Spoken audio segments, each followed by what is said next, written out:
दर्शक के साथ जुड़ जाते हैं तो हमारे साथ उमेश शुक्ला जी शामिल हैं। उमेश जी नमस्कार, बताइए क्या है जी, आपका सवाल? नमस्कार। सर, मेरे पास केनरा बैंक के 600 शेयर हैं। मैंने ₹117.22 पे खरीदे थे।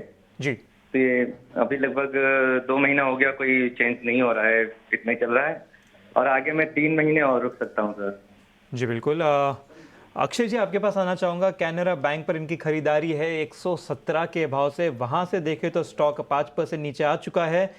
चार्ट पे देखें तो ये 104 का लेवल है, 104.5 का, जहाँ से काफ़ी अच्छी रिकवरी आई है। पिछले भी कई सेशंस में हम देख रहे हैं कि मार्च में भी यहाँ पे ही लो बना था 104.5 पे, और बाद में मई में भी यहाँ से ही अच्छी रिकवरी आई थी। रिसेंटली भी यहाँ से ही हमें तेज़ी होती हुई नज़र आ रही है। तो यहाँ पर क्या राय बन रही है कि ये सपोर्ट के बेसिस पे और आगे तक होल्ड कर सकते हैं या फिर थोड़ा सा नीचे की तरफ वापस आ सकता है स्टॉक? जी।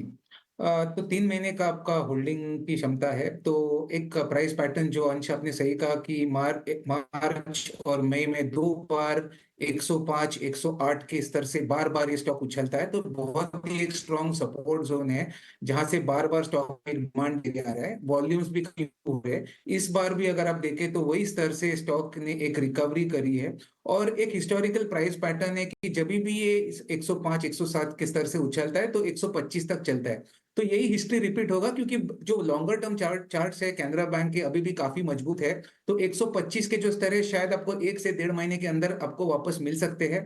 तो अगर आपकी शॉर्ट डेढ़ 2 महीने की होल्डिंग की अवधि है तो मैं कहूँगा 125 के आसपास एक बार आप मुनाफ़ा बाँध सकते हैं। लॉन्ग टर्म का स्टॉक है 125 एक टेम्परेरी मीडियम टर्म स्टॉप और टारगेट है। मेरे हिसाब से जिस तरीके का प्राइस पैटर्न है, एक साइडवेज कंसोलिडेशन या ट्रायंगल पैटर्न है जो लॉन्ग टर्म में 140, 145 का टारगेट का प्रॉमिस दे रहा है। तो लॉन्ग टर्म के लिए भी आप बने रह सकते हैं। डेढ़ से 2 महीने की आपकी अवधि है तो 125 ये आपका टारगेट एरिया रहेगा। स्टॉप लॉस रखना है ये ट्रेड में तो 97 का बनेगा। उसका विशेष रूप से ध्यान रखिए और एक अहम रणनीति के साथ स्टॉक में आपको अपनी आगे की यात्रा जारी रखनी है। साथ गोपाल जी फिलहाल शामिल है। गोपाल जी नमस्कार, पूछिए।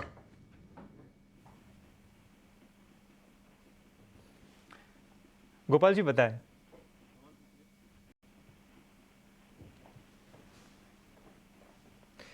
ठीक है, कुछ तकनीकी प्रॉब्लम की वजह से हम शायद जुड़ नहीं पा रहे, लेकिन उनका सवाल हम तक आ गया है। तो इनकी खरीदारी इंडिया मार्ट पर है, 22 शेयर होल्ड कर रहे हैं 3165 के भाव से। अक्षय जी आपके पास आना चाहूँगा। इंडिया मार्ट पर खरीदारी है 3165 के भाव से, वहाँ से देखें तो स्टॉक करीबन 7-8% नीचे आ चुका है, लेकिन इसी महीने के निचले स्तर से भी देखें तो 11% का एक ऊपर की तरफ रिकवरी होता हुआ भी नज़र आ रहा है। पिछले 4-5 सेशन से हमें लगातार खरीदारी भी नज़र आ रही है।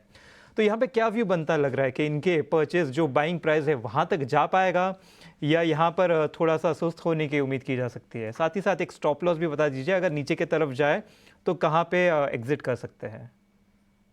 जी, अगर शॉर्ट टर्म ट्रेडिंग की बात की जाए तो एक पॉसिबल डबल बॉटम का फॉर्मेशन देखने को मिला है इंडिया मार्ट निवेश में, जो एक पॉजिटिव प्राइस एक्शन है। 4 दिन एक तरफा चला है तो थोड़ी सी आज जो है यहाँ से ऊपरी स्तर से मुनाफा वसूली देखने को मिल रहा है, पर कोई चिंता वाली कारण नहीं दिख पा रहा है मुझे। मेरे हिसाब से 2850 2850 के स्तर ज्यादा से ज्यादा नीचे अभी एक सपोर्ट ऑफर करेगा स्टॉक को और वहां से वापस रिबाउंड करेगा। थोड़ा सा टाइम आपको 15-20 ट्रेडिंग सेशन दे तो 3200 तक स्टॉक वापस ऊपरी स्तर में छू सकता है। तो बने रहिए, होल्ड कीजिए। एवरेज कर सकते हैं तो 2850 ये लेवल है जहां पे आपको एवरेज करना है।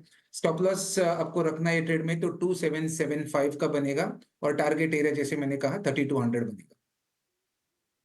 तो यहाँ पर थोड़ा धैर्य का परिचय आपको देना होगा। अहम रणनीति आती हुई अक्षय जी की तरफ से।